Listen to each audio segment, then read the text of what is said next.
এই দেখো চিকেনে তেল দিয়ে পেঁয়াজ দিয়ে আগে পেঁয়াজটাকে কষিয়ে নিচ্ছি। সব রকম বাটা মশলা দিয়ে একটু কষিয়ে নেব।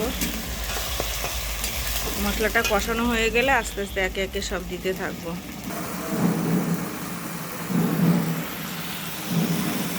এই দেখো চিকেনটা এখন কষিয়ে নিচ্ছি, সব কিছু দেওয়া হয়ে গেছে আমার।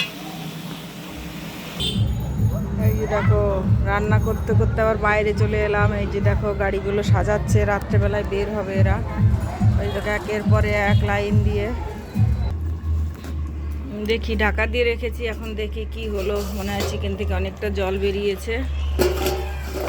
এই যে দেখো জল দিইনি এখনো, কষাবো কি দই দিয়েছিলাম তো অনেকটা জল বেরিয়েছে। জলটা শুকিয়ে যাবে, ভালো করে কষিয়ে তারপরে ঝোল দেবো। আবার ডেকে দিচ্ছি, একবার বাইরে একবার ঘরে, বাড়ির সামনে দিয়ে বাজনা যায়, একবার রান্না করতে করতে তোমাদের দেখাই। দেখো বন্ধুরা ঘেমে গেছি রান্না করতে করতে, একবার বাইরে ছুটছি একবার ঘরে ছুটছি। এই যে আমার রান্নাটা কমপ্লিট, এখন আমি নামিয়ে দেবো। গরম মশলা দিয়ে দিয়েছি, ফাইনালি হয়ে গেছে। এই যে দেখো এখন নামিয়ে নেবো। ঝোল রাখলাম না, মুরগির মাংস তো কষা কষাই রান্না করলাম। বাই বন্ধুরা।